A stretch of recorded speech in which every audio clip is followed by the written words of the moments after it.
Hi guys! Welcome to Rolls Kitchen. It's another day, another vlog. At ang ating lulutuin ngayong araw is spicy beef ribs. This is how Chinese people cook spicy beef ribs using special kind of sauce. The spicy beef ribs sauce. Ayan. So let's stir fry the beef until it becomes light brown and dry up the excess water.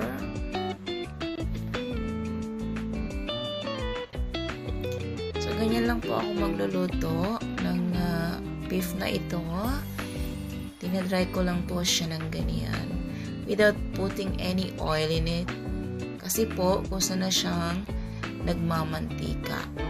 Ang purpose niyan ay para mawala yung kaniyang parang lansa. Kaya ginagawa ko yung ganyan. Hindi ko siya nilalagyan ng mantika.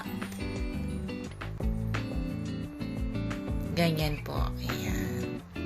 Pero kung may style din po kayo ng pagluluto, pwede din po. Ito lang po ay ang aking way para medyo mabawasan ang mantika. At magpiprepare tayo ng isang onion, yung malaking size ng onion para po iluluto natin siya mamaya kasama ng ating ribs. Ayan. So, hahanguin na po natin. And then, saka po natin siyang i-cut into pieces.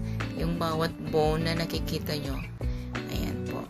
So, mga 2 to 3 pieces. Ayan po. Depende po sa haba ng beef. Pero sa akin po ay pina-follow ko lang yung buto kung saan na bawat slice ay merong kasamang ribs.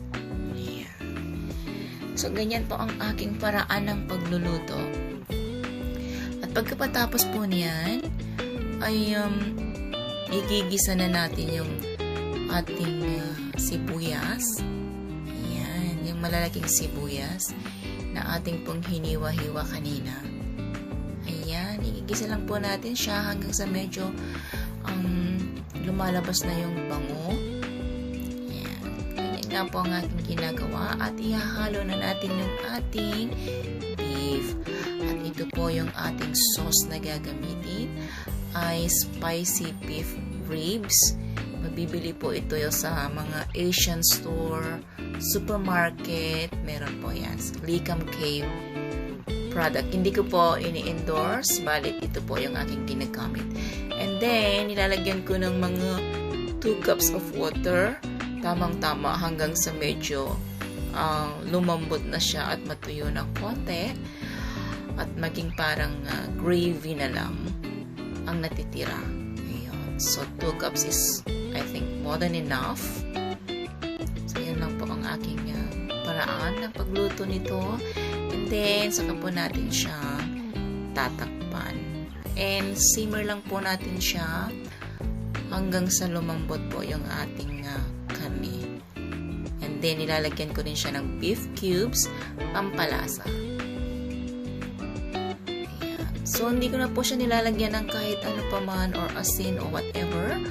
Tama na po yun. Basta, yun lang pong ating sauce at yung beef cubes. At ngayon ay lagyan natin ng black pepper para maging mabango yung ating beef. Ayan. At ayan na po. Medyo malapit-lapit ng maluto ang ating beef. Kikita nyo yan? Wala na siyang masyadong sabaw. Ayan. So, tamang-tama na po yan. At malambot na rin ang ating beef. Kaya, yan. Perfect gravy ng ating beef ribs. Ang sarap po niyan, promise. Try nyo po, guys. And then, ayan na. Tapos na po. Very simple and easy. But it is so yummy. Thanks for watching. God bless.